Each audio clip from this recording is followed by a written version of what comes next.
السلام عليكم ورحمة الله وبركاته.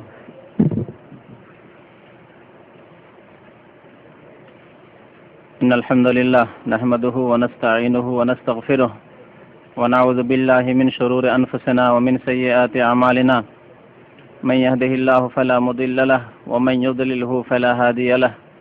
وأشهد أن لا إله إلا الله وحده لا شريك له وأشهد أن محمدا عبده ورسوله صلى الله تعالى عليه وعلى آله وصحبه وسلم تسليما كثيرا. أما بعد، فإن خير الحديث كتاب الله وخير الهدي هدي محمد صلى الله عليه وسلم وشر الأمور محدثاتها وكل محدثة بدعة وكل بدعة ضلالة وكل ضلالة في النار.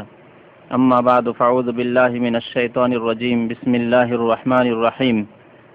تبارك الذي بيده الملك وهو على كل شيء قدير. وقال الله تعالى في موضع آخر: ولو أنهم آمنوا واتقوا لفتحنا عليهم بركات من السماء والأرض ولكن كذبوا فأخذناهم بما كانوا يكسبون. মহান আল্লাহর সমস্ত প্রশংসা, যে আল্লাহ আমাদেরকে সৃষ্টি করেছেন এবং এই জমিনেই আমাদের জন্য রিজেকের উপজীবিকার ব্যবস্থা করেছেন। যে মহান আল্লাহ রাব্বুল আলামিন বরকতময়, তার সত্তা, তার নাম, তার গুণাবলী বরকতময় এবং আল্লাহ রাব্বুল আলামিন প্রত্যেক জিনিসে যেমন ইচ্ছা করেন, যেইভাবে ইচ্ছা করেন বরকত দান করে থাকেন। তিনি বরকতের মালিক। বরকত এমন একটি শব্দ, যে শব্দটি আরবি শব্দ এবং কোরআনে কারিমে বহুবার উল্লেখ হয়েছে। এই বরকত আল্লাহ রাব্বুল আলামিন দান করে থাকেন যখন ইচ্ছা, যেমন ভাবে ইচ্ছা আল্লাহ বরকত দান করে থাকেন। এই শব্দটি খুব পরিচিত শব্দ আমাদের, কিন্তু অনেকেই পরিচিত হলেও তার অর্থ বুঝি না, বা কিভাবে বরকত হাসিল হবে তাও বুঝি না, যার আমাদের প্রয়োজন। মহান আল্লাহর সত্তা বরকতময়। সূরাতুল মুলকের প্রথম আয়াতে মহান আল্লাহ ইরশাদ করেছেন, তাবারাকাল্লাযী বিয়াদিহিল মুলক। বরকতময় সেই সত্তা যার হাতে রয়েছে, বিয়াদিহি, যার হাতে রয়েছে সার্বভৌমত্ব, সমস্ত কিছুর ক্ষমতা। ওয়া হুয়া আলা কুল্লি শাইইন কাদির, এবং সেই মহান আল্লাহ সর্বশক্তিমান। মহান আল্লাহ রাব্বুল আলামিন সূরা ফুরকানের প্রথম আয়াতে ইরশাদ করেছেন, তাবারাকাল্লাযী নাযালাল ফুরকানা আলা আবদিহি। বরকতময় সেই সত্তা, মহান আল্লাহর সত্তা বরকতময়। আল্লাযী নাযালাল ফুরকান, যিনি আল ফুরকান অর্থাৎ আল কোরআনুল কারীম নাযিল করেছেন। কোরআনের অপর একটি নাম আল ফুরকান, অর্থাৎ হক এবং বাতিল, সত্য এবং মিথ্যার মাঝে পার্থক্যকারী। এই কোরআন দ্বারা পার্থক্য হয়েছে হক এবং বাতিলের মাঝে, কোরআন দ্বারা পার্থক্য হয়েছে সত্য এবং মিথ্যার মাঝে। কোরআন দ্বারা মানুষ দুই ভাগে বিভক্ত হয়েছে, মুসলিম এবং কাফের বলে চিহ্নিত হয়েছে। মুমিন এবং কাফের, ধার্মিক এবং বেধর্মী বলে পার্থক্য হয়েছে এই আল কোরআনের দ্বারা। এই আল কোরআন হচ্ছে আল ফুরকান, আল্লাযী নাযালা আল ফুরকান, যিনি আল ফুরকান নাযিল করেছেন লিয়াকুনা লিল আলামিন, তার বান্দার উপর, প্রিয় নবী মুহাম্মদুর রাসূলুল্লাহ সাল্লাল্লাহু আলাইহি সাল্লামের উপর। সেই সত্তা বরকতময়। তাবারাকাসমু রাব্বিকা যিল জালালি ওয়াল ইকরাম। সূরা রহমানে মহান আল্লাহ ইরশাদ করেছেন যে আল্লাহর নাম তাবারাকাসমু রাব্বিকা, তোমার পালনকর্তার নাম বরকতময়। আল্লাহর নামও বরকতময়। আল্লাহর যে গুণাবলীগুলি রয়েছে, নামগুলি রয়েছে, গুণবাচক নাম, সেগুলি বরকতময়। এই জন্য এই গুণবাচক নামগুলির অত্যন্ত ফজিলত রয়েছে প্রিয় নবী মুহাম্মদুর রাসূলুল্লাহ সাল্লাল্লাহু আলাইহি সাল্লামের হাদিসে। এবং এই নামগুলি দিয়ে মহান আল্লাহ স্বয়ং দোয়া করতে বলেছেন, ওয়ালিল্লাহিল আসমাউল হুসনা। আল্লাহর ভালো ভালো সুন্দর সুন্দর নাম রয়েছে, আল্লাহর সুন্দর সুন্দর নাম রয়েছে। ফাদউহু বিহা, সেগুলির মাধ্যমে, সেগুলিকে উচ্চারণ করে আল্লাহর কাছে তোমরা দোয়া করো, ফাদু হবে। আল আসমাউল হোসনা, আল্লাহ নিজে আখ্যায়িত করেছেন সেই নামগুলিকে আল আসমাউল হোসনা বলে। তো আল্লাহর নাম হচ্ছে বরকতময়, তাবারাকা ইসমু রাব্বিকা যিল জালালি ওয়াল ইকরাম। আল্লাহ রাব্বুল আলামিনের পক্ষ থেকে বরকত হয়ে থাকে। বরকত, বরকত মানে এই নয় যে পরিমাণে অনেক বেশি হয়ে যাওয়া। অনেক সময় পরিমাণের প্রয়োজন রয়েছে, কিন্তু অনেক সময় পরিমাণে বেশি হয়েও বরকত হয়তো হয় না, তৃপ্তি হাসিল হয় না, শান্তি হাসিল হয় না। যথেষ্ট পয়সাওয়ালা মানুষ, পুঁজিপতি, তারপরে মানসিক শান্তি নেই, দৈহিক শান্তি নেই। একজন মানুষ গাছের তলায় বাস করে, সুস্থ, মানসিক দিক থেকে সুস্থ, দৈহিক দিক থেকে সুস্থ, কোনো চিন্তা নেই তার, শত্রু বলে কোনো চিন্তা নেই যে শত্রু কোনো সময় আমার ক্ষতি করতে পারে। ডাল রুটি যা পাচ্ছে খাচ্ছে, ডাল ভাত খাচ্ছে, চলে যাচ্ছে, কোনো সময় খেতে পেল, কোনো সময় পেল না, তারপরেও আল্লাহর শুকরিয়া আদায় করে। সুখ আসলে আল্লাহর শুকরিয়া আদায় করে এবং দুঃখে পড়লে ধৈর্য ধারণ করে, তার শান্তি রয়েছে। পক্ষান্তরে একজন পুঁজিপতি মানুষ, মানসিক দিক থেকে হয়তো শান্তি নেই, তার সবসময় টেনশন, দৈহিক দিক থেকে শান্তি নেই, হয়তো বিভিন্ন রোগে রোগাক্রান্ত হয়ে রয়েছে, পারিবারিক দিক থেকে হয়তো শান্তিতে নেই, পেরেশান রয়েছে। স্ত্রীর সাথে স্বামীর ভালো সম্পর্ক নেই, স্বামীর সাথে স্ত্রীর ভালো সম্পর্ক নেই, অথচ পুঁজিপতি, স্ত্রী সম্পর্কে সন্দিহান, স্ত্রী স্বামী সম্পর্কে সন্দিহান, এক অপরের আস্থা নেই, বিশ্বাস নেই, বরকত নেই, ধন সম্পদ থেকেও শান্তি নেই। তাহলে ধন সম্পদের প্রাচুর্যতাই শুধু বরকত নয়। বরকত হচ্ছে অল্প হলেও প্রয়োজনে বেশি হয়ে থাকে বরকত, দেখতেও, আকারেও, ধরনেও, কিন্তু অনেক সময় দেখতে বেশি না হলেও, সংখ্যায় বেশি না হলেও, পরিমাণে বেশি না হলেও আল্লাহ রাব্বুল আলামিন অল্প পরিমাণ জিনিসেই বরকত দান করে থাকেন। অল্প পরিমাণ জিনিস পেয়েও মানুষ শান্তি এবং তৃপ্তি লাভ করে, এর নাম হচ্ছে বরকত। যে অবস্থায় আছেন, মহান আল্লাহ যে উদ্দেশ্যে আপনাকে আমাকে সৃষ্টি করেছেন, সে উদ্দেশ্যে আপনি কায়েম রয়েছেন, অটল রয়েছেন, এবং আলহামদুলিল্লাহ আপনার শান্তির সাথে, মানসিক শান্তির সাথে, দৈহিক শান্তির সাথে রাত্রে আরামে ঘুম আসছে, কোনো চিন্তা নেই, কোনো শত্রু বলে কোনো আশঙ্কা নেই, আল্লাহর গজব যে কোনো সময় নামতে পারে এইরকম আশঙ্কা, ভয় নেই যে আমি পাপ করে রেখেছি, এত পাপ জীবনে কি যে হবে, এরকম কোনো চিন্তাও নেই। আলহামদুলিল্লাহ যথাসাধ্য ভালো জীবন যাপন, সৎ জীবন যাপন করছেন, বরকতের জীবন, বরকতের জীবন। তো অল্প হলেও যাতে রয়েছে তৃপ্তি, যাতে রয়েছে শান্তি, এর নাম হচ্ছে বরকত। অল্পই রয়েছে, তারপরেও সুন্দর জীবন যাপন হয়ে যাচ্ছে, সুন্দরভাবে চলে যাচ্ছেন, যা কিছু আল্লাহ দিয়েছেন তাতেই সুন্দরভাবে আপনার জীবন অতিক্রান্ত করছেন আপনি, এ হচ্ছে বরকত। তো আল্লাহ রাব্বুল আলামিন বরকত দান করে থাকেন, বরকত আল্লাহর পক্ষ থেকে হয়। আম্বিয়া এবং রাসূলদের সম্পর্কে আল্লাহ রাব্বুল আলামিন বরকতের কথা বলেছেন। নূহ আলাইহিস সালাম সম্পর্কে, নূহ আলাইহিস সালামের যারা পরিবারের মুসলমান হয়েছিল তাদের সম্পর্কে আল্লাহ কোরআনে কারিমে বলেছেন যে তাদের উপর বরকত হয়েছে, আল্লাহ শান্তি এবং বরকত হয়েছে। ইব্রাহিম আলাইহিস সালাম সম্পর্কে, ইব্রাহিম আলাইহিস সালামের পরিবার পরিজন সম্পর্কে বরকতের কথা আল্লাহ রাব্বুল আলামিন বলেছেন। প্রিয় নবী মুহাম্মদ রাসূলুল্লাহ সাল্লাল্লাহু আলাইহি সাল্লামের আলে বাইত বংশধর সম্পর্কে যারা মুমিন মুসলিম হয়েছে তাদের সম্পর্কে বরকতের কথা বলেছেন। আল্লাহ রাব্বুল আলামিন এই বরকতের শিক্ষা দিয়েছেন আমাদেরকে সালামে পর্যন্ত। একজন মুসলিম অপরকে দোয়া দিবে, তাতে বলবে আসসালামু আলাইকুম ওয়া রাহমাতুল্লাহি ওয়া বারাকাতুহু। এমনকি আমাদের নামাজের সমাপ্তি ঘটে এই বরকতের দোয়ার সাথে, আসসালামু আলাইকুম ওয়া রাহমাতুল্লাহি ওয়া বারাকাতুহু। ওয়া বারাকাতুহু পর্যন্ত বলার কিছু কিছু হাদিসে প্রমাণ আছে, যদিও ওয়া রাহমাতুল্লাহ পর্যন্ত বলাই যথেষ্ট। একজন মুমিন সালাম দেবে মুসলিম ভাইকে, দেখা সাক্ষাৎ হলে তোমার উপর শান্তি হোক, সার্বিক শান্তি, শান্তি সকালে বিকালে দুপুরে সব সময় শান্তি এবং সর্বপ্রকারের শান্তি। কাফেরদের বানাওয়াট মানবরচিত কোন সালামের মতো বা তাদের যে সাক্ষাৎ হলে যে সব কথাবার্তা বলে থাকে তাদের মতো নয়, যে সকালবেলার জন্য সকালবেলা, দুপুরবেলার জন্য দুপুরবেলা, বিকেলবেলার জন্য বিকেলবেলা, বা নমস্কার ইত্যাদি ইত্যাদি, যার কোনো অর্থই নেই, তেমন কোনো, তাতে কোনো ব্যাপকতা নেই। কিন্তু মহান আল্লাহ যে দোয়া শিখিয়েছেন প্রিয় নবী মুহাম্মদ রাসূলুল্লাহ সাল্লাল্লাহু আলাইহি সাল্লামের মাধ্যমে মুসলিমদেরকে, এই সালাম প্রথম মানুষকে আল্লাহ শিখিয়েছিলেন। আদম আলাইহিস সালাম যখন আত্মা দেওয়া হলো এবং বসলেন, আত্মা যখন সঞ্চারিত হলো দেহে তখন বসলেন, হাঁচি আসলো,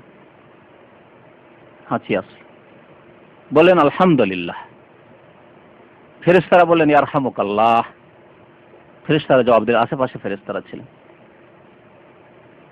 আল্লাহ রাব্বুল আলামিন শিখালেন আদম আলাইহিস সালামকে, তুমি জবাব দাও ইয়াহদিকুমুল্লাহ ওয়া ইসলিহ বালাকুম।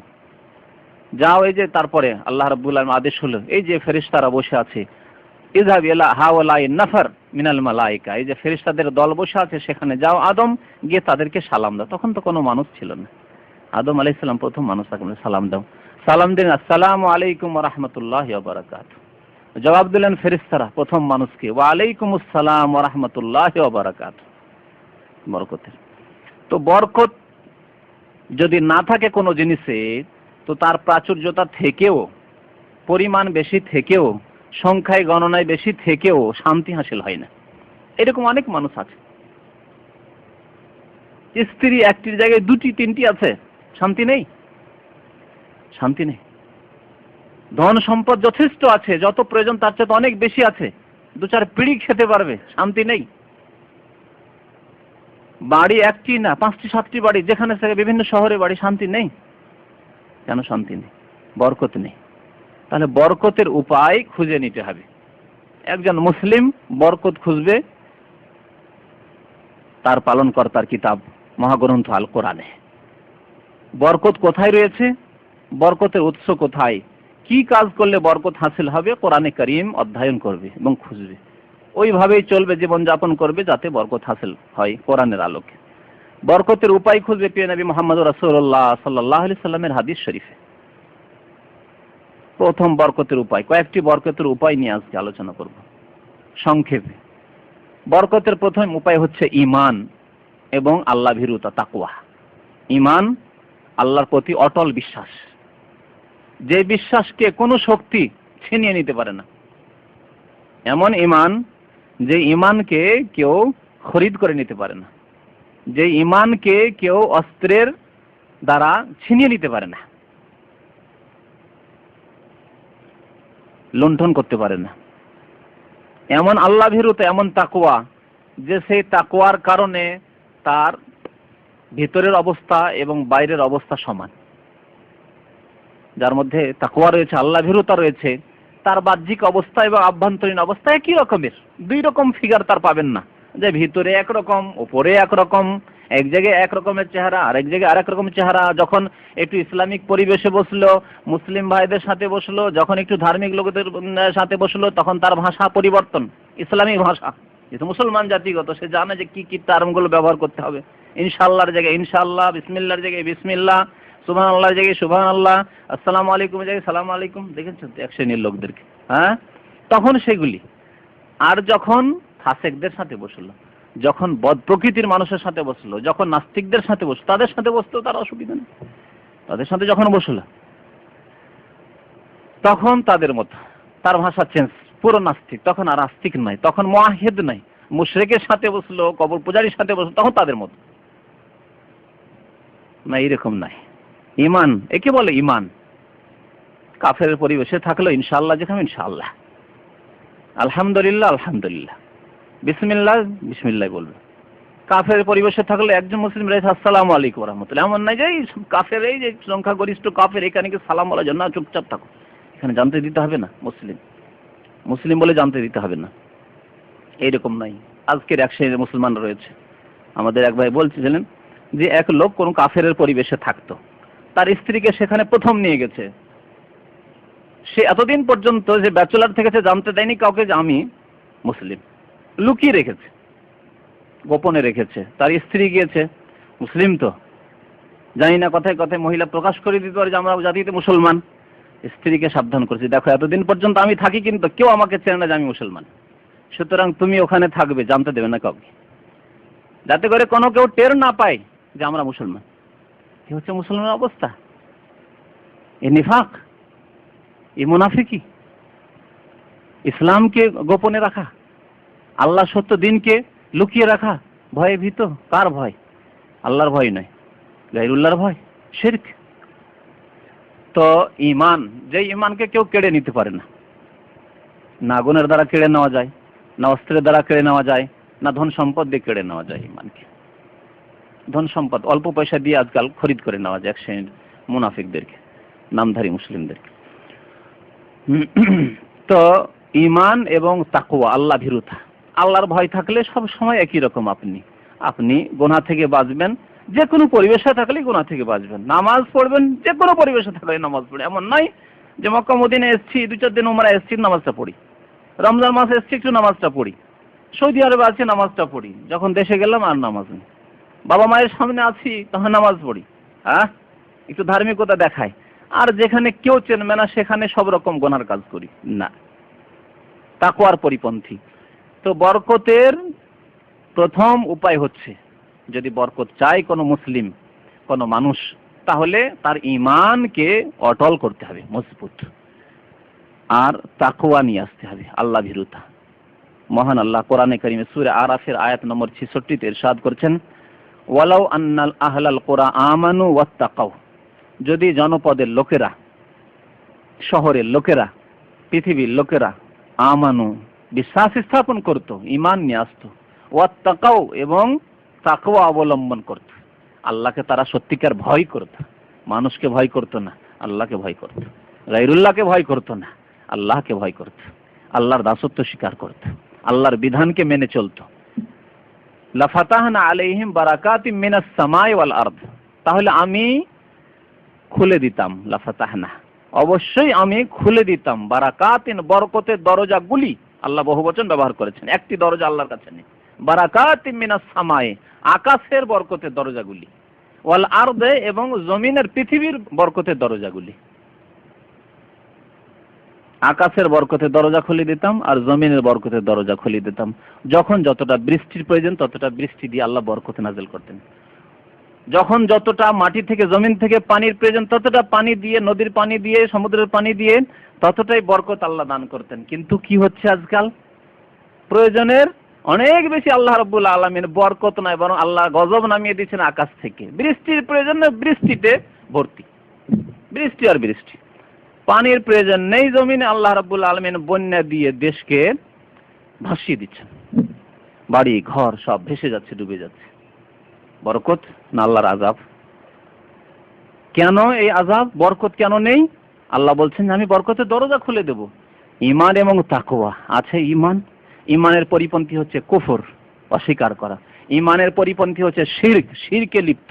অসংখ্য মুসলিম, কাফেরদের কথা তো বাদ দেন, ছেড়ে দেন, তারা তো মুশরিক, তারা তো কাফের। মুসলিমদের ঘরে ঘরে শিরক, কবর পূজা, মাজার পূজা, পীর পূজা। মুসলিমদের মধ্যে নেফাক এবং কপটতা, মুসলিমদের মধ্যে কুফরি এবং অস্বীকৃতি। মুসলিমরা এইরকম মন্তব্য করতে পারে, ইসলাম মুসলিম এইরকম, মুসলিম এইরকম, মনে হচ্ছে যে কাফের ইহুদিরা সারাই তার ভালো, সে মানে আফসুসে রয়েছে, বড় আক্ষেপে রয়েছে, সে মুসলিম ঘরে কেন জন্মগ্রহণ করেছে। মুসলিমদের মন্তব্য, মুসলিমরা এরকম, মুসলিমরা ভালো নয়, মুসলিম ভালো নয়, দেখো এই যে দেখো খ্রিস্টানরা কেমন ভালো, তাদের আচরণ কেমন, তাদের বিভাগ কেমন, এই তাদের আচরণ কেমন, দেখো কি আচরণ করছে মুসলিমদের সাথে ইরাক। কাফেরদের আচরণ কেমন, মানবাধিকার, কাফেরের জন্য মানবাধিকার রয়েছে, মুসলিমদের ক্ষেত্রে নেই তাদের কাছে। ধোঁকা খাবেন না, লা ইয়াগুররান্নাকা তাকাল্লুবুল্লাযিনা কাফারু, কাফেরদের চলাফেরা, কাফেরদের বাহ্যিক মানে ভাওতাবাজি, আচার আচরণ দেখে ধোঁকা খাবে না। লা ইয়াগুররান্নাকা, আল্লাহ নবীকে বলছেন ধোঁকা খাবে না কাফেরদের মিষ্টি কথা শুনে। কথা মিষ্টি হতে পারে, কোরআনে কারীম আল্লাহ রাব্বুল আলামিন এদের সম্পর্কে বলেছেন তাদের অন্তরে যা কিছু লুকায়িত রয়েছে তা বড় চরম সাংঘাতিক জিনিস লুকায়িত রয়েছে, কুফরি লুকায়িত রয়েছে, ইসলাম বিদ্বেষী, মুসলিম বিদ্বেষী এই শত্রুতা, আদাওয়াত, তাদের অন্তরে কপটতা। যে কোনো সময় আল্লাহ ভীরু যারা, যারা আল্লাহর দিনকে মানে, যারা আল্লাহ বিশ্বাসী, যারা পরকালে বিশ্বাসী, তাদেরকে ক্ষতিগ্রস্ত করো, তাদেরকে লাঞ্ছিত করো, তাদেরকে যেইভাবে হোক না কেন তাদের মানুষ হিসাবে কোনো অধিকার তাদের নিকটে নেই। তো ঈমান এবং তাকওয়া দুটো জিনিস থাকতে হবে। ঈমান নেই, ঈমানেই আমাদের ত্রুটি রয়েছে। আর ঈমান যদি কিছু লোকের ঠিক থাকে তো তাদের মধ্যে অধিকাংশ লোকের তাকওয়া ঠিক নেই, আল্লাহর ভয় নেই, আল্লাহর ভয় নেই, যার ফলে পাপের জীবন যাপন, পাপযুক্ত জীবন যাপন, যেখানে সেখানে পাপ করছি, অহরহ হারাম হালালের কোনো তফাৎ নেই, যার ফলে আল্লাহ রাব্বুল আলামিন বরকত ছিনিয়ে নিয়েছেন। আজকে দেখছেন আমাদের দেশে যে আল্লাহর আযাব, আকাশ থেকে আযাব এবং জমিন থেকে আযাব। বরকত আসবে কি? তার বিপরীত আযাব। যেহেতু আমরা ঈমান এবং তাকওয়াকে অন্য কিছুতে পরিবর্তন করেছি, তখন আল্লাহ বরকতকে আযাবে পরিবর্তন করে দিয়েছেন। আল্লাহ রাব্বুল আলামিন এই তাকওয়া সম্পর্কে আরো সূরা তালাকের আয়াত নম্বর 2 এবং 3, 2 এর তৃতীয় শেষ অংশ এবং আয়াত নম্বর 3 এর প্রথম অংশে ইরশাদ করেছেন, ওমান ইয়াত্তাকিল্লাহ ইয়াজআল লাহু মাখরাজা। যারা আল্লাহকে ভয় করে তাদের জন্য আল্লাহ পথকে প্রশস্ত করে দেন। ওয়া ইয়ারযুকুহু মিন হাইসু লা ইয়াহতাসিব, এবং তাদেরকে আল্লাহ রিজিক দান করেন, উপজীবিকা দান করেন এমন এমন ক্ষেত্র থেকে যে তার কল্পনাতে ছিল না, তার কল্পনার বাইরে ছিল। সে চিন্তা করেনি যে আল্লাহ এখানে আমার জন্য রাস্তা খুলতে পারেন। আল্লাহকে যদি ভয় করে তাহলে আল্লাহ তার রিজিকের ব্যবস্থা করবে, তার ভাগ্যে যা কিছু রেখেছেন আল্লাহ তার ব্যবস্থা করবেন। ওয়ারযুকুহু মিন হাইসু লা ইয়াহতাসিব।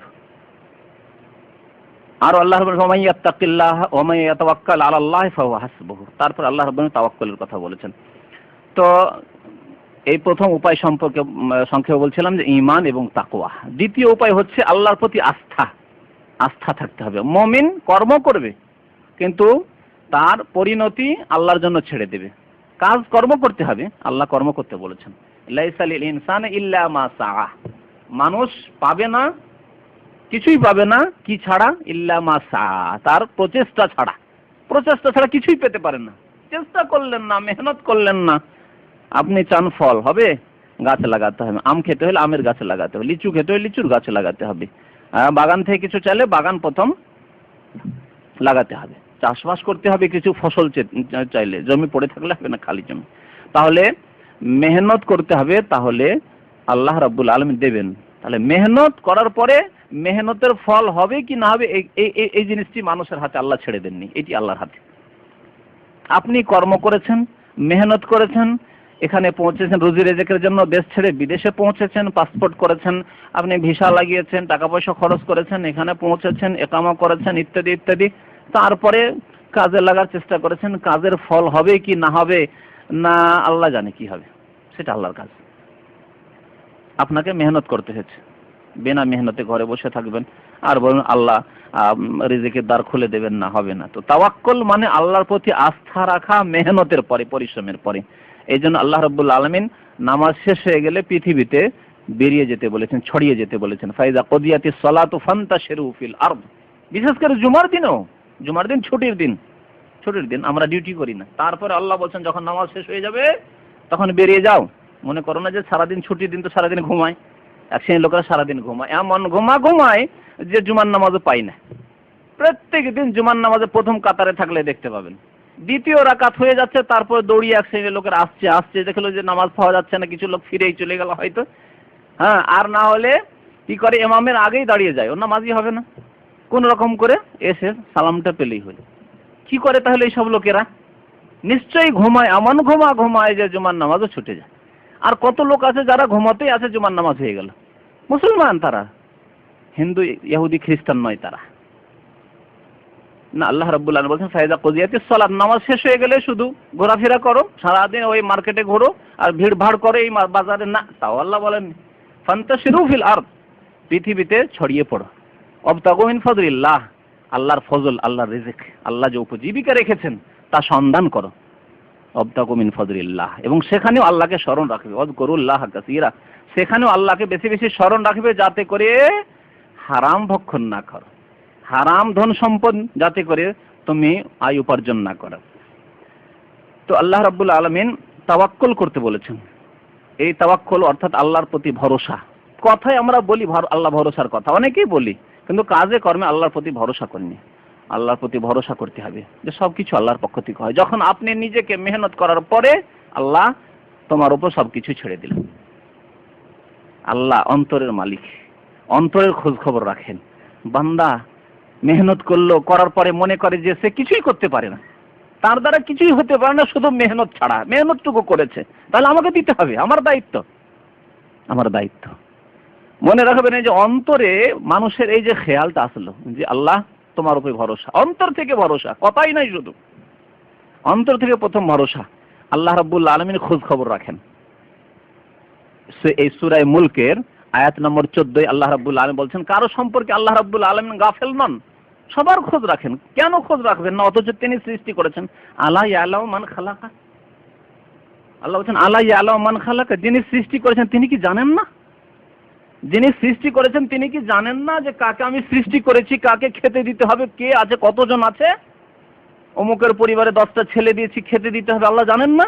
আলা ইয়ালামু মান খালাকা, যিনি সৃষ্টি করলেন তিনি খোঁজ খবর রাখেন না? আল্লাহ জিজ্ঞেস করছেন কাদেরকে? ওই লোকদেরকে যারা মনে করো ও বেশি ছেলে মেয়ে তো খাওয়াতে পারবো না, তাই দুটোর পরে বন্ধ করো, একটা হলে এখন দেখবো। এখন তো বয়স আমাদের মহিলা চিন্তা করছে আমার বয়স এখন 20 বছর, আর স্বামী চিন্তা করছে আমার তো 25 বা 30 বছর, আর 10টা বছর বা 15টা বছর আর একটা, তাহলে 45 হলে, স্ত্রীর বয়স 45 হলে খালাস ফিনিশ, আর তারপর তার ছেলে মেয়ে হবে না। হ্যাঁ, প্রচেষ্টা চালালেও হয়তো হবে না, দুটোই নিতে হবে।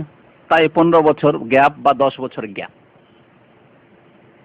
কেন? এই জন্য যে খাওয়াতে পারবো না। আল্লাহ বলছেন আলা ইয়ালামু মান খালাকা, যিনি সৃষ্টি করছেন, তোমার পেটে যে বাচ্চা পাঠাচ্ছেন তিনি কি জানেন না, খোঁজ রাখেন না যে আমি পাঠিয়েছি তো খেতে দিতে হবে? তোমার পেটে যখন থাকলো তখন আল্লাহ খাবার পৌঁছেছেন, তো পেট থেকে বের হওয়ার পরে আবার খাবার পৌঁছাবেন না? তারপর যখন সাবালক হয়ে গেল, তারপর সে স্বাবলম্বী এখন মেহনত করতে পারবে, খেতে পারবে, তখন খাবার পৌঁছাবেন না? আল্লাহ ইয়ালামু মান খালাকা ওয়া হুয়াল লতীফুল খাবীর। আল্লাহর এখানে দুটি গুণবাচক নামের কথা বলা আছে, অথচ সেই আল্লাহ লতীফ মানে সূক্ষ্ম দৃষ্টি রাখেন, সূক্ষ্ম দৃষ্টি রাখেন, সবকিছুই খবর রাখেন, কোথায় কি প্রয়োজন, কোথায় কি কে রয়েছে। পিপিলিকাকে আল্লাহ রেজেক পৌঁছাচ্ছেন, অথচ পিপিলিকা আমাদের নজরে অনেক সময় ধরে না, সামনে চলাফেরা করছে। খাবীর যিনি সূক্ষ্ম দৃষ্টি রাখেন, লতিফ, এবং খাবীর সূক্ষ্মভাবে খবর রাখেন, সূক্ষ্ম জিনিসের খবর রাখেন খাবীর। তাহলে যে আল্লাহ সৃষ্টি করছেন তিনি খোঁজ খবর রাখেন, অবশ্যই খোঁজ খবর রাখেন, গাফেল নন। আপনার ছেলে মেয়ে সম্পর্কে, আপনার সম্পর্কে, যে আমি সৃষ্টি করে দিয়েছি আমাকে রিজিক পৌঁছাতে হবে, এই খোঁজ খবর আল্লাহর নিকটে আছে। ওমা মিন দাব্বাতিন ফিল আরদি ইল্লা আলাল্লাহি রিজকুহা। তো আল্লাহর প্রতি তাওয়াক্কুল করলে, আল্লাহ বলছেন ওমা ইয়াতাওয়াক্কাল আলাল্লাহি ফাহুয়া হাসবুহু, আল্লাহর প্রতি আস্থা করলে আল্লাহ যথেষ্ট, আল্লাহ তার জন্য যথেষ্ট, আল্লাহ যথেষ্ট। আল্লাহ আমার রিজিকের জন্য, আপনার রিজিকের জন্য, আমার ছেলে মেয়েদের রিজিকের, আপনার রিজিকের জন্য যেমন আল্লাহ যথেষ্ট হয়েছে, আপনার ছেলে মেয়েদের রিজিকের জন্য আল্লাহ যথেষ্ট, প্রত্যেকের রিজিকের জন্য আল্লাহ যথেষ্ট। কর্ম করতে হবে। সূরা তালাকের আয়াত নম্বর 3। প্রিয় নবী মুহাম্মদুর রাসূলুল্লাহ সাল্লাল্লাহু আলাইহি সাল্লামের তিরমিজির একটি হাদিস রয়েছে, লাউ আন্নাকুম তাতাওয়াক্কালুনা আলাল্লাহ হাক্কা তাওয়াক্কুলিহি, তোমরা যদি আল্লাহর প্রতি আস্থা রাখার মতো আস্থা রাখছে, তোমরা যদি আল্লাহর, যেমন আল্লাহ পাখিকে রিজিক দান করেন, পাখিকে রিজিক দান করেন, কিন্তু পাখি সবসময় বাসায় বসে থাকে না। বাসায় বসে থাকলে পাখিও না খেয়ে মরে যেত। তাকেও কর্ম করতে হবে, এই চেতনা আছে তার, তাকে কর্ম করতে হবে, তার চিন্তা আছে। দিনে যেসব জীবজন্তু চড়ে বেড়ায় তারা দিনে ছুটে, রাত্রে আরাম করে। যারা আবার দিনে আরাম করে, কিছু জীবজন্তু এরকম আছে যারা দিনে আরাম করে কিন্তু রাত্রে তারা তার রোজি রিজিক সন্ধান করে বেড়ায়। তার চেতনা আছে যে আমাকে দিনে খোঁজ করতে হবে না রাত্রে খোঁজ করতে হবে আমার রিজিক, তার চিন্তা আছে। নাইট ডিউটি করতে হবে না দিনে ডিউটি করতে হবে, চিন্তা আছে তাদের। আল্লাহ রাব্বুল আলামিন এই চিন্তার তৌফিক তাদেরকে দিয়েছেন। মানুষকে আল্লাহ উত্তম জাতি করে সৃষ্টি করলেন, তাদেরকে কি আল্লাহ অনাহারে মেরে দেবেন? মোটেই না। কিন্তু আল্লাহর প্রতি আস্থা করতে হবে। তাহলে কেমন আল্লাহ রিজিক দেবেন? যেমন পাখিকে আল্লাহ রিজিক দিয়ে থাকেন, তাকদু খেমাসান ওয়া তারুহু বিতান, পাখি মেহনত করে। রাসূলুল্লাহ বলছেন পাখি মেহনত করে, তাকদু খেমাসান, সকালে যখন বের হয় পাখি রিজিকের সন্ধানের জন্য তখন খালি পেটে বের হয়। ওয়া তারুহু বিতান, সন্ধ্যাবেলা যখন ফিরে আসে নিজের বাসায় তখন পেট পুরে ফিরে আসে, পেট ভর্তি করে ফিরে আসে। বেতানান, বাতান মানে পেট, উঁচা পেট নিয়ে ফিরে আসে, দানা গজগজ করছে। খালি পেটে সকালে বেরিয়েছিল সেই পাখি। তৃতীয় উপায় বরকতের, আল্লাহর পক্ষ থেকে বরকত আসবে, এ হচ্ছে তওবা এবং ইস্তিগফার। তওবা ইস্তিগফার। মানুষের সবসময় গুনাহ হতে আছে, ছোট গুনাহ হোক বড় গুনাহ হোক। বড় গুনাহ যদি না হয় তো ছোট হচ্ছে, জেনে শুনে যদি গুনাহ না হয় অজানা গুনাহ হচ্ছে। অনেক সময় অজান্তে গুনাহ, টের পেলেন না, অথচ আপনার ওপর একজন যদি পাহারাদার রাখা হতো তাহলে সে ধরে দিত যে আপনার যে ভুল হলো অমুক সময়। অনেক সময় গল্পর ছলে কারো গীবত করে ফেললেন, আপনার ইচ্ছা ছিল না যে গীবত সমালোচনা করবো, কিন্তু গল্পর ছলে কথায় কথায় আরেকজন কথা তুলে দিয়েছে, আপনিও হাঁ হাঁ দিয়ে বলেন ঠিক কথা, আপনি ঠিকই বলেছেন, লোকটির মধ্যে এরকম দোষ আছে। তারপরে চলে গেলেন, সেখান থেকে মজলিস বরখাস্ত হয়ে গেল, খেয়ালই নেই। ওই আপনার সামনে যদি একজন পাহারাদার থাকতো চট করে তখনই ধরে দিতে যে কি করলেন, আপনি গীবত করলেন না। গীবত কাবিরা সাগীরা গুনাহ? কাবিরা গুনাহ। অনেকে অহরহ করছেন, হয়তো খেয়াল করেন না। একজন পাহারাদার যদি থাকতো সাথে সাথে বলে দিত, তাহলে আপনি বুঝতে পারতেন যে হ্যাঁ আপনার কাবিরা গুনাহ হলো। অথচ আপনি মনে করছেন আমি কোনো বড় গুনাহ করিনি আজকের দিনে। তাহলে চিন্তা করেন, একজন মানুষ থাকলে যদি ধরিয়ে দিত, তাহলে ফেরেশতা যে আমলনামা লিখতে আছে, কেরামান কাতিবিন, সম্মানিত ফেরেশতা, কাতিবিন লেখক বৃন্দ, ইয়ালামুনা মা তাফআলুন ইয ইয়াতালাক্কাল মুতালাক্কিয়ানি আনিল ইয়ামিন ওয়া আনিশ শিমালি কাঈদ। ডান দিকে একজন ফেরেশতা বসে আছেন, সূরা কাফে আল্লাহ রাব্বুল আলামিন বলছেন, বাম দিকে এক ফেরেশতা বসে আছেন। মা ইয়ালফিযু মিন কাওলিন, যে কোনো কথা বলছেন আপনি, যে কোনো কাজ করছেন আপনি, ইল্লা লাদাইহি রাকিবুন আতীদ, প্রস্তুত হয়ে আছে লিখার জন্য, নোট করার জন্য। সেই আমলনামা যেদিন দেখবেন তখন সবকিছু দেখতে পাবেন। মা লিহাযাল কিতাবে লা ইউগাদিরু সাগীরাতান ওয়ালা কাবীরাতান ইল্লা আহসাহা। সেদিন অবাক হয়ে আশ্চর্য হয়ে আমলনামা দেখে মানুষ প্রত্যেকে বলবে, খেয়াল করেনি যেগুলি গুনাহ ছিল। মা লিহাযাল কিতাব, এই আমলনামা, এই কর্মলিপি কেমন? লা ইউগাদিরু সাগীরাতান ওয়ালা কাবীরা, ছোট বড় কিছুই ছাড়েনি রে বাপ। কোথায় যে কি করেছি তা খেয়ালে নেই, এখন খেয়ালে আসছে আমার। আমি যে এই ভুলগুলি করেছি আমার কল্পনাতেও নেই, খেয়ালেও নেই, আর এগুলি লেখা আছে এখন স্মরণ হবে তো যে হ্যাঁ অমুক দিনে অমুক তারিখে। আজকাল কম্পিউটারের যুগ, যে কোনো জিনিস টাইম দিয়ে, এমনকি সেকেন্ড দিয়ে, অমুক সময় এটা যে কার্ড মারছেন, যে ডিউটিতে আসলেন, সেকেন্ড দিয়ে, কোন সেকেন্ডে, মিনিট তো আছেই। হ্যাঁ, তাহলে ওইভাবে মানুষ যদি এরকম আপনাকে কোন সেকেন্ডে আপনি এই কাজটি করেছেন বা এই কথাটি বলেছেন দেখিয়ে দিতে পারে করে, তাহলে আল্লাহ রাব্বুল আলামিনের ফেরেশতারা ওই যে আমলনামা ওইভাবে লিপিবদ্ধ করে রাখবেন, যখন আপনার সামনে আসবে, আমার সামনে আসবে, তখন অস্বীকার করার কিছু আছে, ক্ষমতা আছে না। লা ইউগাদিরু সাগীরাতান ওয়ালা কাবীরা, আল্লাহ ছোট বড় কিছুই গুনাহ ছাড়েনি, ইল্লা আহসাহা, সবকে নোট করে রেখেছে। এই কেমন বা আমলনামা, কেমন কর্মলিপি, কারাই বা লিখে রেখেছে। তো তওবা ইস্তিগফার করতে হবে, যেহেতু আমাদের ভুল ভ্রান্তি হয়। তওবা মানে আল্লাহর দিকে ফিরে আসা, প্রত্যাবর্তন করা। ইস্তিগফার মানে ক্ষমা কামনা করা, মার্জনা কামনা করা আল্লাহর কাছে। গুনাহ খাতা হতে আছে, সুতরাং সর্বদাই মার্জনা কামনা করতে হবে। প্রিয় নবী মুহাম্মদ রাসূলুল্লাহ সাল্লাল্লাহু আলাইহি সাল্লাম, তার সম্পর্কে আপনারা জানেন কি বলেন দেখি? তার তুলনায় কোনো মানুষ পৃথিবীতে আছে? তার মোকাবেলার কোনো মানুষ আছে? তার সমতুল্য কোনো মানুষ আছে? সৃষ্টির জগতে তার সমতুল্য সমকক্ষ কেউ নেই। সাইয়্যিদুল আম্বিয়া ওয়াল মুরসালিন, আফজালুল বাশার, সর্বোত্তম সৃষ্টির সেরা মানুষ তিনি, শেষ নবী মুহাম্মদুর রাসূলুল্লাহ সাল্লাল্লাহু আলাইহি সাল্লাম। তার সাথে সাথে আগের পরের গুনাহ আল্লাহ মার্জনার ঘোষণা করে দিয়েছেন, ঘোষণা করেছেন সূরাতুল ফাতহিতে আল্লাহ রাব্বুল আলামিন মার্জনার ঘোষণা করেছেন। তারপরে দিনে রাতে আপনার চিন্তায় কি, কতবার তিনি ইস্তিগফার করতেন, আল্লাহর কাছে ক্ষমা মার্জনা কামনা করতেন? 70-এর ওপর একটি হাদিস, আরেকটি হাদিস আছে 100 বার করে, 70-এর অধিক 100 বার করে আরেকটি হাদিস রয়েছে, বুখারী এবং মুসলিমের হাদিস। নবী করিম সাল্লাল্লাহু আলাইহি সাল্লাম প্রয়োজন কি? আস্তাগফিরুল্লাহ ওয়া আতুবু ইলাইহি, আস্তাগফিরুল্লাহ আল্লাযী লা ইলাহা ইল্লা হুয়াল হাইয়ুল কাইয়ুম ওয়া আতুবু ইলাইহি। যার আগের পরের গুনাহ মাফ, তাকেও ইস্তিগফার করতে হবে, এই উম্মতকে তালিম দেওয়ার জন্য, শিক্ষা দেওয়ার জন্য যে আমি মুহাম্মদুর রাসূলুল্লাহ যদি 100 বার করে দিনে রাতে 24 ঘন্টা ইস্তিগফার করি, সর্বদাই শ্বাস প্রশ্বাসের সাথে, আর এতে কোনো কষ্ট হয় না। আমি বলি অনেক ভাইদেরকে যে দেখুন, এই যে ইস্তিগফার যদি একটা অভ্যাসে আপনি দাঁড় করে দেন, অভ্যাসে পরিণত হয়ে গেছে, তাহলে শ্বাস প্রশ্বাস নেওয়ার মতো। শ্বাস প্রশ্বাস নেওয়ার জন্য কোনো ক্লান্তি বোধ করছেন? মেহনত পরিশ্রম হলো তো আজকে খুব বেশি শ্বাস নিয়েছি, বেশি ক্লান্ত হয়ে গেছে, এরকম কিছু আছে? কোনো ক্লান্তি নেই, মানে অটোমেটিক আসতে আছে, শ্বাস প্রশ্বাস নিচ্ছেন, ছাড়ছেন, টানছেন, ছাড়ছেন, টানছেন। ওই রকমই অভ্যাস হয়ে যাবে যখন আপনি নিজেকে আল্লাহর দাস হিসাবে, আল্লাহর গোলাম হিসাবে, আব্দুল্লাহ হিসাবে, আল্লাহর বান্দা হিসাবে, যে আমাকে নবী করিম সাল্লাল্লাহু আলাইহি সাল্লামের আদর্শ সুন্নাত মোতাবেক কমের পক্ষে 100 বার করে ইস্তিগফার করতে হবে। আস্তাগফিরুল্লাহ ওয়া আতুবু ইলাইহি, আল্লাহ তুমি মাফ করো। কোনো সময় নিজের ভাষায়, কোনো সময় আরবি ভাষায়, আস্তাগফিরুল্লাহ, আল্লাহ তুমি মাফ করো। কোনো কষ্ট নেই, কাজ হতে আছে, হাত কাজ করছে, চোখে কাজ করছে, সবকিছু অঙ্গ প্রত্যঙ্গ আপনার কাজ করছে, ড্রাইভিং যে করে ড্রাইভিং করছে, যে কম্পিউটার কাজ করছে, ওই অফিসিয়াল কাজ করছে, যে ক্লিনের কাজ করে ক্লিনের কাজ করছে, সব কাজ চলতে আছে, তার সাথে কথার দ্বারা আস্তাগফিরুল্লাহ ওয়া আতুবু ইলাইহি চলতে আছে।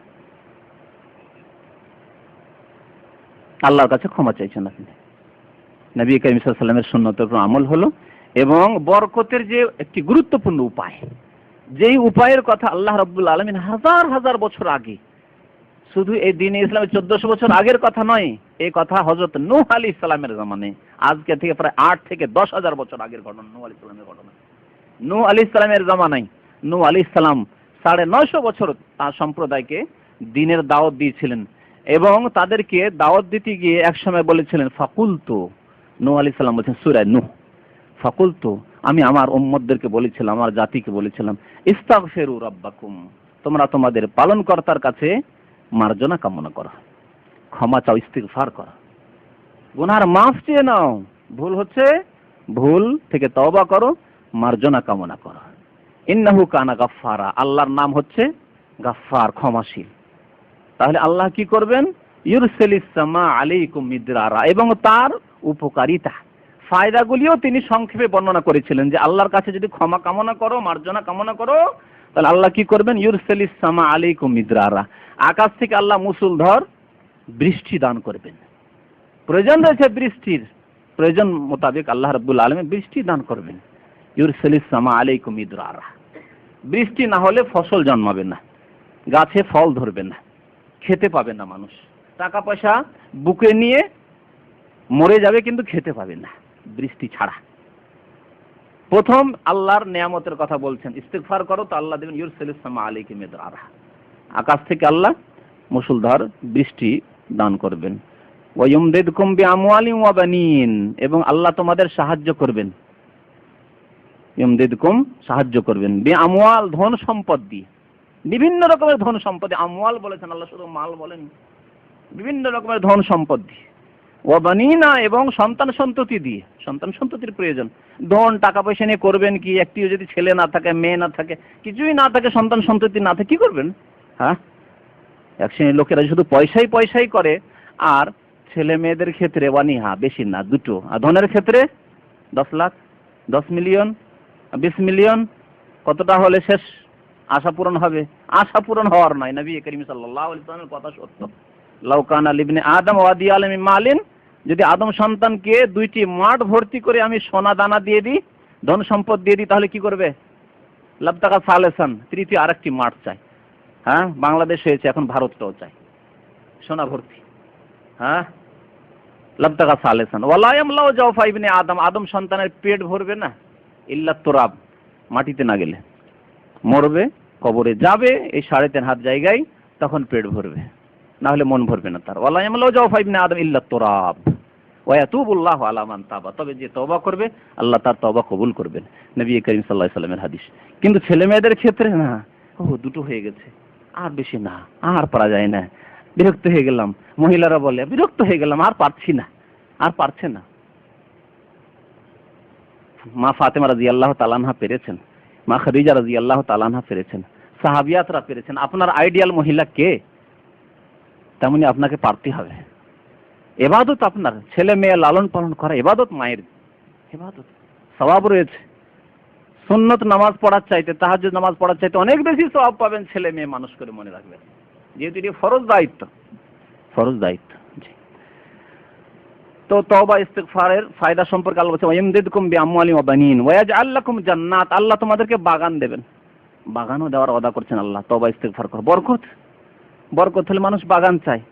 আমাদের দেশে একটি সুখী পরিবার মানে একটি ভালো বাড়ি চাই, একটা বাড়ির পাশে একটা পুকুর চাই, যাতে করে মাছ চাষ করতে পারে, মাছ বাজারে পাবো, কিনবো, তাহলে খাবো, না এরকম যাতে না একটা পুকুর হয়। বাগান থাকলে বাগান থেকে ফলমূল খেতে পাবো, না কিনলে খেতে পাবো না। না, যার নিজের বাগান রয়েছে স্বয়ং সম্পূর্ণ মানুষ, সচ্ছল মানুষ। আল্লাহ বলছেন ওয়াইমদিদকুম বিআমওয়ালিন ওয়া বানিন ওয়া ইয়াজআল লাকুম জান্নাত, আল্লাহ বাগান দেবেন, ওয়া ইয়াজআল লাকুম আনহারা, তোমাদেরকে আল্লাহ নহরও দেবেন। পুকুর শুধু নয়, আল্লাহ নহরের কথা বলছেন, ওয়া ইয়াজআল লাকুম আনহার, নদী নহর প্রবাহিত হবে, পানির প্রয়োজন মেটাবে। পানি রয়েছে, চাষাবাদের জন্য পানির প্রয়োজন রয়েছে, পানি আল্লাহ দেবেন নহরের মাধ্যমে, ওয়া ইয়াজআল লাকুম আনহারা। তো বরকতের আরেকটি উপায়, যে উপায় সম্পর্কে অনেকে গাফেল, সেটি হচ্ছে আত্মীয়তার সম্পর্ককে অটুট রাখা, আত্মীয়দের সাথে সুসম্পর্ক স্থাপিত রাখা, সম্পর্ককে বহাল রাখা, সম্পর্ক ছিন্ন না করা। আমাদের দেশের মানুষরা এই আত্মীয়তার সম্পর্ককে সুন্দর রাখত, কিন্তু যত বেশি আগে বাড়ছে, এই যে প্রচার মাধ্যমগুলি যত ঘরে ঘরে এই যে বাইরের কাফেরদের, অমুসলিমদের এই সংস্কৃতি সভ্যতা যত পৌঁছে দিচ্ছে, তত আমাদের এই যে পারিবারিক যে কাঠামোটা আছে ভাঙচুর হয়ে যাচ্ছে। আগের জামানায় দেখতেন একজন মানুষ, সে বড় ভাই, সে ছোট ভাইদের সবগুলোকে মানুষ করলো লেখাপড়া করিয়ে, বোনদেরকে সবগুলিকে এক এক করে পড়িয়ে শুনিয়ে মানুষ করে আদব কায়দা তাকে শিখিয়ে তারপরে তো বিবাহ শাদী দিয়ে দিল, বিদায় করলো। এটা ফরজ দায়িত্ব মনে করতো। আজকাল কিচ্ছু না। বাবা মা তো আছেই, যে ভাই আর বোনদের এইভাবে লালন পালন করতে পারে তো বাবা মার কথা তাকে বলতেই হবে না। এই ছিল আমাদের সমাজের কথা। কিন্তু আজকাল স্ত্রী ছাড়া আর কিছু বুঝেই না, বাবা মারও খোঁজ খবর নিতে চায় না, ভাই বোন তো দূরের কথা। এগুলি হচ্ছে পশ্চিমা ইহুদি খ্রিস্টানদের সভ্যতা, যেখানে কোনো পারিবারিক কাঠামো নেই, ধ্বংস হয়ে গেছে সবকিছু, তাদের গুনাহ এবং পাপে লিপ্ত হয়ে এই পারিবারিক কাঠামো নেই সেখানে। মুসলিমরা এরকম ছিল না। সুতরাং যতটা আমাদের ফরজ দায়িত্ব অবশ্যই করব, আর বাকি ফরজ ছাড়াও যদি আমরা বেশি করতে পারি, যত বেশি আমরা আত্মীয়দের সাথে সুসম্পর্ক রাখবো, তত বেশি আল্লাহ বরকত দান করবেন। বরকতের একটি গুরুত্বপূর্ণ উপায়, সহিহ বুখারীতে একটি হাদিস রয়েছে, মান সাররাহু, যদি কেউ পছন্দ করে, আইয়ুবসাতালাহু ফি রিজকিহি, তার রেজেকে আল্লাহ বরকত দান করুক, এটি যদি পছন্দ করে, ওয়ায়ুনসালাহু ফি আসারিহি, তার বয়স বৃদ্ধি করুক আল্লাহ, এ কথা যদি পছন্দ করে, ফালিয়াসিল রাহিমাহু, সে যেন আত্মীয়দের সাথে সুসম্পর্ক রাখে, দূরে থাকতে পারেন, 2 বছর 4 বছর বিদেশে আছেন রুজি রোজগারের জন্য, মাঝে মাঝে টেলিফোন করলেন, চিঠিপত্র দিলেন, খোঁজ খবর নিলেন, আত্মীয় স্বজন, খালা রয়েছে, ফুফু রয়েছে, চাচারা রয়েছেন, নিজের বাবা মা তো রয়েছে, তাদের তো হক, ফরজ হক রয়েছে, ছোট ভাইরা রয়েছে, নাবালক, হয়তো তাদের দেখাশোনা করতে পারছেন না আব্বা আম্মা, তাদের তো ফরজ হক রয়েছে, বোনেরা রয়েছেন, তাদের হক তো রয়েছে। কিন্তু এছাড়াও যে যারা আত্মীয় স্বজন, তাদেরও হক রয়েছে, তাদের খোঁজ খবর নেওয়া। দেশে গেলেন, তাদের জন্য কিছু হাদিয়া তোহফা নিয়ে গেলেন, তাদেরকে খুশি করলেন, তাদের সাথে সাক্ষাৎ করলেন। দেশে গেলেন, দেখাই করলেন না তাদের সাথে, কি ভাববে তারা? দুটো পয়সা হয়েছে তো, এতদিন আসতো, এখন আসবে কেন, এখন তো সচ্ছল হয়ে গেছে, এখন তো আর অভাব নেই, এইরকম মন্তব্য করবে। কিন্তু যখন চলে যাবেন, তাদের মুখটা বন্ধ করে দেবেন, এই বলার সুযোগ থাকবে না। আর আল্লাহর পক্ষ থেকে আপনি আজর ও সওয়াব পেলেন। বরকতের কারণ হলো আপনার রুজি রেজেকে। তো বরকতের একটি গুরুত্বপূর্ণ কারণ হচ্ছে বয়স বৃদ্ধি করেন আল্লাহ রাব্বুল আলামিন। হতে পারে আল্লাহ বয়স বৃদ্ধি করতে পারেন, আসলেও বাহ্যিক অর্থই ঠিক রয়েছে, অথবা অল্প বয়সে অনেক বয়স একজন পেয়ে জানা করতে পারে, তা আল্লাহ রাব্বুল আলামিন আপনাকে দিয়ে করাবেন। এটি হচ্ছে আভ্যন্তরীণ দিক থেকে বয়সে বরকত হওয়া। হয়তো 60 বছর বয়স, 60 বছরই আপনার মৃত্যু আসলো, কিন্তু 60 বছরে এমন কাজ করতে পারলেন আপনি, যা 120 বছরে হয়তো অন্য কেউ করতে পারে না। এ হচ্ছে বয়সের বরকত, বয়স বৃদ্ধি হয়ে যাওয়া। তারপরে বরকতের আরেকটি উপায় হচ্ছে আল্লাহর রাস্তায় ব্যয় করা। আল্লাহর রাস্তায় ব্যয় করা, দান খেরাত করা। দান খেরাত করতে হবে। এক শ্রেণীর মানুষের জাকাত দিয়ে সবকিছু সারতে চায়, জাকাত দিয়ে আপন আত্মীয় রয়েছে তাকেও জাকাত দিয়ে সারতে চায়, আর জাকাত ছাড়া 1 পয়সা আর খরচ করতে চায় না। মসজিদের ক্ষেত্রেও জাকাত দিয়ে সারতে চায়। হ্যাঁ, এমনকি এমনও ফতোয়া মাসলা আসে, একজনকে টাকা ধার দিয়েছে, আর টাকা ধার দেওয়ার পর টাকাটা উঠে আসছে না, তো বলছে আমার এই জাকাতটা নিয়ত করে নেবো যে এবছরের জাকাতটা ওকে ওই দিয়ে কাটতি করে দিলাম। বুঝতে পারলেন তো? হ্যাঁ, ওটা দিয়ে মাইনাস করে দিলাম। 1 বছরে ধরেন 10,000 টাকা জাকাত, 10,000 টাকা ধার নিয়েছে, যাও নিয়ত করে নিলাম যে তুমি যে ধার নিয়ে দিচ্ছ না টাকাটা, ওইটা এবছরে জাকাত হয়ে গেল। কেমন সুবিধাবাদী মুসলমান, হাইরে মুসলমান! তাহলে সাদকা কি দেবে? আর ওর নিজের যে ক্যাশটা ওটাও জাকাত থেকে পূরণ করলো, হবে? বিবেক নেই। নিজের যাতে করে ঘাটতি না হয় সেজন্য এখন যে বেঈমানি করছে, দিলেন কেন? যার উপর আস্থা নেই, বিশ্বাস নেই, খেয়ানত করতে পারে, ধার দেবেন না আপনি। আর ধার দিয়েছেন আপনি, সাদকাই রাখুন, সেটা জাকাতে রাখতে পারবেন না আপনি, যেটা ফরজ দায়িত্ব আপনার। জি, এগুলো কোনো বানানো কথা নয়। অহরহ এইসব মশলা মশাইল মানুষ জিজ্ঞেস করে। হ্যাঁ, জাকাত দিয়ে তার ওই যে করজটা দিচ্ছে না, আদায় করবে সে। আল্লাহ রাব্বুল আলামিনের রাস্তায় ব্যয় করলে আল্লাহ বরকত দান করেন। কোরআনে কারিমে এ সম্পর্কে বরকতের কথা রয়েছে। নবী মুহাম্মদ রাসূলুল্লাহ সাল্লাল্লাহু আলাইহি ওয়াসাল্লাম অনেক ক্ষেত্রে হাদিস রয়েছে, সময় কম সেজন্য খুব সংক্ষেপে বলছি। ওমা আনফাকতুম মিন শাইইন ফাহুয়া ইউখলিফুহু, আল্লাহ বলছেন তোমরা যদি খরচ করো, যা কিছুই খরচ, মিন শাইইন, শাই মানে কোনো কিছু, অল্প কিছু, ওমা আনফাকতুম মিন শাইইন, যা কিছুই খরচ করো, ফাহুয়া ইউখলিফু, আল্লাহ তাকে বৃদ্ধি করেন। বৃদ্ধি করেন, খরচ করে দিলেন, থাকলো না তো নিজের কাছে, কিন্তু আল্লাহ বৃদ্ধি করেন। ওয়া হুয়া খায়রুর রাযিকিন, এবং তিনি উত্তম রিজিক দাতা।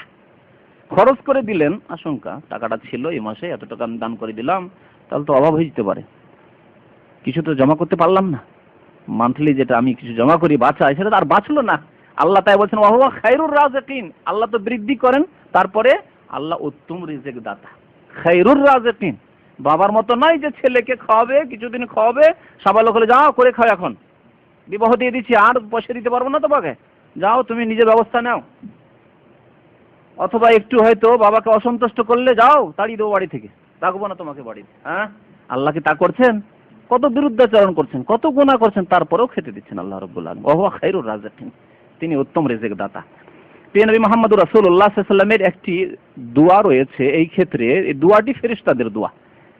সহিহ বুখারীতে হাদিসটি রয়েছে, প্রতিদিন সকাল যখন হয় তখন দুইটি ফেরেশতা নাযিল হয়, বিশেষ ফেরেশতা, বিভিন্ন ডিউটিতে আছে, এই দুইজন ফেরেশতা এক বিশেষ ডিউটি নিয়ে আসে। মা মিন ইয়াউমিন ইউসবিহুল ইবাদু ফীহি, যে কোনো দিনে যখন কোনো বান্দা সকাল হয়, ইল্লা মালাকান ইয়ানজিলান, দুইজন ফেরেশতা অবতরণ করেন আকাশ থেকে। ইয়াকুলু আহাদুহুমা, ওদের একজন বলে, আল্লাহুম্মা আতি কুল্লা মুনফিকিন খালাফা, হে আল্লাহ প্রত্যেক ব্যয়কারীকে, যারা তোমার রাস্তায় ব্যয় করে, খরচ করে, সাদকা খেরাত করে, দান করে, তাকে কি করো? উত্তম প্রতিদান দান করো। খালাফ, খালাফ মানে শুধু সওয়াব নয়, নেকি নয়, খালাফ মানে হচ্ছে যা খরচ করলো তার বিকল্প, উত্তম বিকল্প দান করো, খালাফ। আল্লাহুম্মা আতি কুল্লা মুনফিকিন খালাফা। আর আরেকজন ফেরেশতা বলে, বদদুয়া করে। আবার দুজন ফেরেশতা এসছে তো প্রতিদিন সকালে, প্রত্যেকের ক্ষেত্রে, আল্লাহুম্মা আতি কুল্লা মুমসিকিন তালাফা, হে আল্লাহ প্রত্যেক কৃপণ বখিলের তুমি মালধনকে ধ্বংস করো, তালাফ মানে ধ্বংস করো।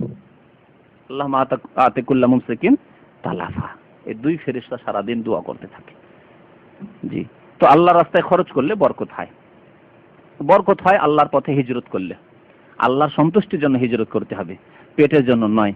যে আলহামদুলিল্লাহ মুসলিম দেশে, বাংলাদেশের মতো গরিব দেশে, বা যে দেশে মুসলিম সংস্কৃতি সভ্যতা রয়েছে, যেখানে একজন মানুষ স্বাধীন হয়ে ইসলামের বিধিবিধান পালন করতে পারে, সেখানকে ছেড়ে দিয়ে নিজের ছেলে মেয়ে নিয়ে মানে উচ্চ হাইফাই জীবনযাপন করার জন্য চলে গেলে এমন দেশে যেখানে সিংহভাগ কাফের বসবাস করে, যেখানে নিজের ঈমান, যেখানে নিজের পরিবার, স্ত্রী, যেখানে নিজের ছেলে মেয়ে, তাদের হেফাজত করা, তাদেরকে মুসলিম বানিয়ে রাখা অসম্ভব।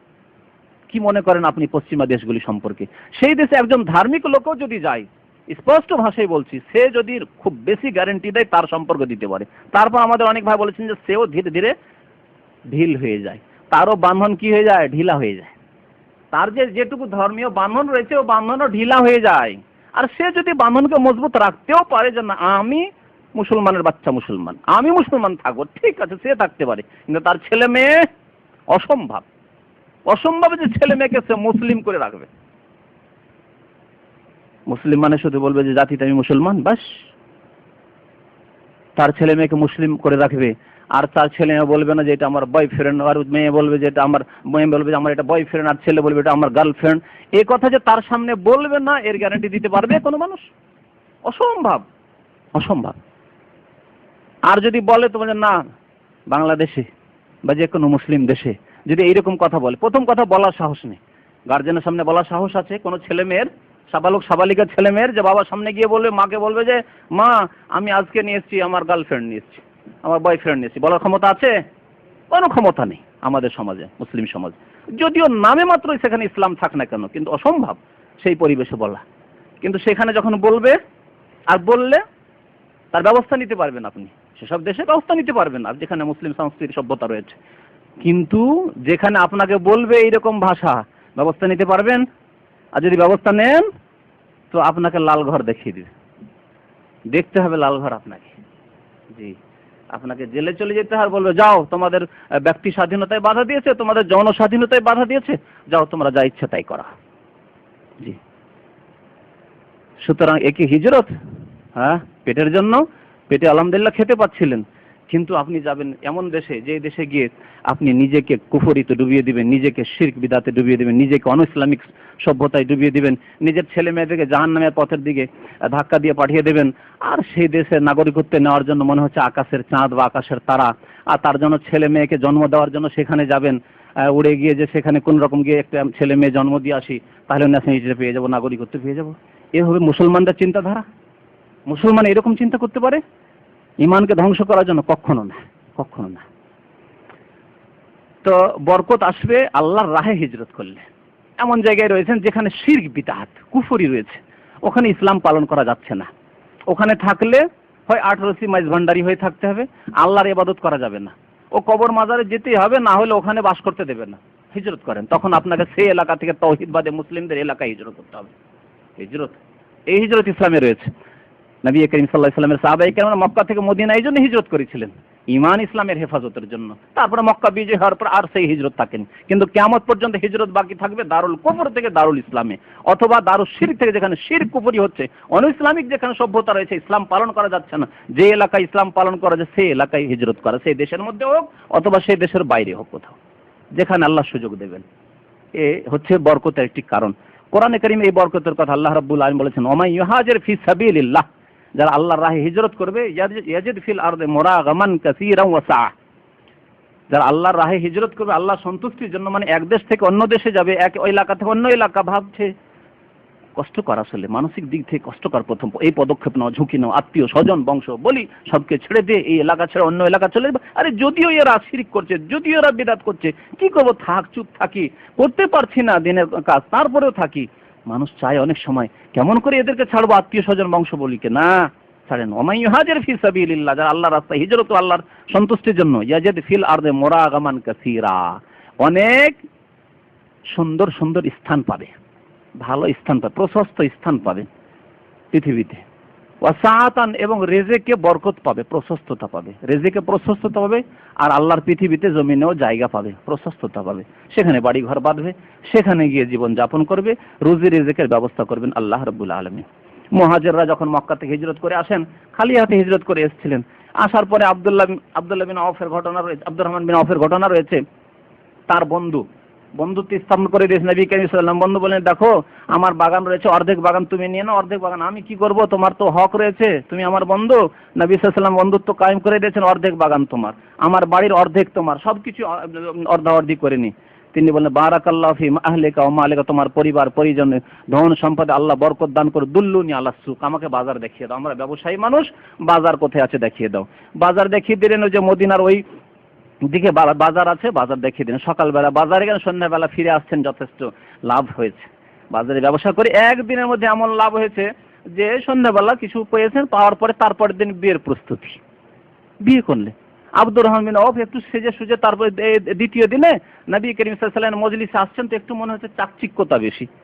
নবী সাল্লাল্লাহু আলাইহি ওয়াসাল্লাম বলছেন, কি আব্দুর রহমান, তুমি তাজাওয়াজ, বিয়ে করেছো? বলছেন, নাম ইয়া রাসূলুল্লাহ, 2 দিন হয়নি বিয়ে করা হয়েছে। আমাদের আজকালকার যুগের মুসলমানদের মতো না যে এখনো পায়ে দাঁড়ায়নি, বয়স 40 হয়ে গেছে, হ্যাঁ টাকা পয়সা যথেষ্ট সবকিছুই আছে, তারপরও পায়ে দাঁড়াতে পারেনি, বিয়েই করবে না ও 40 45 50 না হলে। দ্বিতীয় দিনে বিয়ে করে ফেলেছেন। তাজাওয়াজ, বিয়ে করেছেন? হ্যাঁ। মোহর হচ্ছে ওয়াজনু নাওয়াতি মিন যাহাব, একটা সোনার একটা দানা দিতে পেরেছি, একদিন ব্যবসা করে মোহরের ব্যবস্থা করে নিয়েছি। নবী সাল্লাল্লাহু আলাইহি ওয়াসাল্লাম কি বললেন, খুশি হচ্ছে, আউলে ওয়ালিমা দিয়েছো, ওলিমা মানুষকে খাওয়াও, ওলিমা খাওয়াইতো, আউলে ওয়ালাও বেশা, যদি একটা ছাগল হোক না কেন, আউলেম ওয়ালাও বেশা, একটি বকরি একটি ছাগল হলেও জবাই করে মানুষকে খাওয়াও। জি, তো আল্লাহ রাব্বুল আলামিন বরকত দান করেন আল্লাহর রাস্তায় হিজরত করলে। কেমন ভাবে মুহাজিরিনদের রুজি রিজিক আল্লাহ বরকত দান করলেন, কত সচ্ছল হয়ে গেছিলেন। এই ইতিহাস সাহাবায়ে কেরামদের ইতিহাস, ইসলামের ইতিহাস পড়ে দেখুন, মদিনা আসার পরেই কিভাবে আল্লাহ রাব্বুল আলামিন গনিমতের রাস্তা খুলে দিলেন, সাইয়ের রাস্তা খুলে দিলেন, খেরাজ করের রাস্তা খুলে দিলেন, জিজিয়া করের রাস্তা খুলে দিলেন, চারিদিক থেকে রুজি রিজিক আসতে আরম্ভ হলো, আল্লাহ রাব্বুল আলামিন তাদেরকে সচ্ছল করে দিলেন। রুজি রিজিক কে বরকতের সংক্ষেপে আরেকটি পথ, সেটি হচ্ছে বিবাহ শাদী, যেদিকে এখন ইঙ্গিত, বিবাহ শাদী। অধিকাংশ মানুষকে যদি জিজ্ঞেস করি, অধিকাংশ মানুষ এখানে সব বিবাহিতই আছেন আশা করি, বিবাহিত মানুষদেরকে যদি জিজ্ঞেস করি যে আপনার বিবাহের পূর্বে আর্থিক অবস্থা কেমন ছিল আর পরে কেমন অবস্থা, আমি দেখেছি এরকম পরিসংখ্যানে অধিকাংশ মানুষ বলেন বিবাহ সচ্ছলতা এসছে আমার বিবাহের পরে। প্রত্যেকে প্রায় বলবেন, প্রত্যেকে বলবেন এ আল্লাহ রাব্বুল আলামিনের পক্ষ থেকে যে বরকত মানুষ কল্পনাও করতে পারে না, যে বিবাহের আগে পর্যন্ত, অথচ একাই সে ছিল, নিজের পেটের খাদ্যের ব্যবস্থা করতে পারতো না, তখন তার চায়ের বিল দিত তার বাবা, হ্যাঁ তার পানের পয়সা দিতে হতো তার বাবাকে, তার কাপড় চোপড় কিনে দিত তার বাবাকে, অথচ তার বয়স ছিল হয়তো 25 বছর, কিন্তু বিয়ের পরে না, চাইতে হয় না বাবা মায়ের কাছে।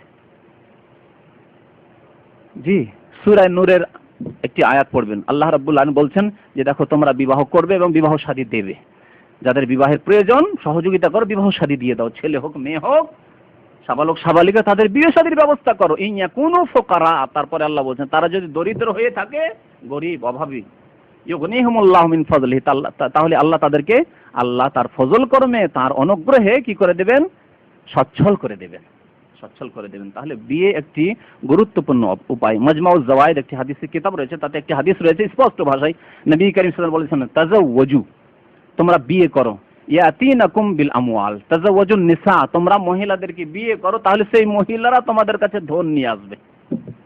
কেমন কথা, ধন নিয়ে আসবে মানে যৌতুক নিয়ে আসবে? হিন্দুয়ানা প্রথা না, আল্লাহ বরকত দেবে। বিয়ে করবে তারাই নিয়ে আসবে, তখন আপনার দায়িত্ব জ্ঞান বাড়বে যে আরে বিয়ে করেছি, আরে এতদিন তো আমার পেটের ব্যাপার ছিল, আর যেখানে যেতাম বন্ধুর বাড়ি যেতাম, বন্ধুর বাড়ি খেয়ে নিতাম, খালার বাড়ি যেতাম, খালার বাড়ি খেয়ে নিতাম, এখন স্ত্রী নিয়ে বন্ধুর বাড়ি যাবো আর খাবো গিয়ে ওখানে লজিং, তা তো হবে না। সুতরাং কিছু বাঁচাতে হবে, মেহনত করতে হবে। হ্যাঁ, দায়িত্ব জ্ঞান বাড়লো। স্ত্রীর কাপড়ের ব্যবস্থা করতে হবে, স্ত্রী একটা এখন বিয়ে করেছি বাড়ি ঘর করতে হবে, এই বিয়ে করেছি কখন ছেলে মেয়ে যাবে তাদের ব্যবস্থা করতে হবে। দায়িত্ব জ্ঞান বাড়ে, মেহনত করবেন, ছোটাছুটি করবেন, আল্লাহ বরকত দেবেন। তাজাওয়াজুন নিসা, তোমরা মহিলাদেরকে বিয়ে করো, ইয়াতিনাকুম বিল আমওয়াল, তারা ধন সম্পদ নিয়ে, তাদের মাধ্যমে আল্লাহ রাব্বুল আলামিন ধন সম্পদ দেবেন এবং ধন সম্পদে বরকত দেবেন। সময় শেষ হয়ে যাচ্ছে। আল্লাহ রাব্বুল আলামিন এবং রাসূলুল্লাহ সাল্লাল্লাহু আলাইহি ওয়াসাল্লামের হাদিসে এবং কোরআনে কারীমে এইভাবে বরকতের অনেকগুলি উপায় রয়েছে, পথ রয়েছে। আমরা যদি সেগুলি অবলম্বন করি, আল্লাহ রাব্বুল আমাদের রুজি রিজকে বরকত দান করবেন। দোয়া করি মহান আল্লাহর কাছে, আল্লাহ যেন আমাদের সবার রুজি রিজকে বরকত দান করেন। আল্লাহ রাব্বুল আলামিন আমাদের গুনাহ খাতা যেন মাফ করে দেন। আল্লাহ রাব্বুল আমাদেরকে দ্বীনের উপর কায়েম থাকার তৌফিক যেন দান করেন। আল্লাহ রাব্বুল আমাদের তওবা ইস্তিগফার করার তৌফিক যেন দান করেন। আল্লাহ আমাদের দেশে যে তোমার আযাব এসেছে, সেই আযাবকে তুমি দূর করে দাও আল্লাহ রাব্বুল আলামিন।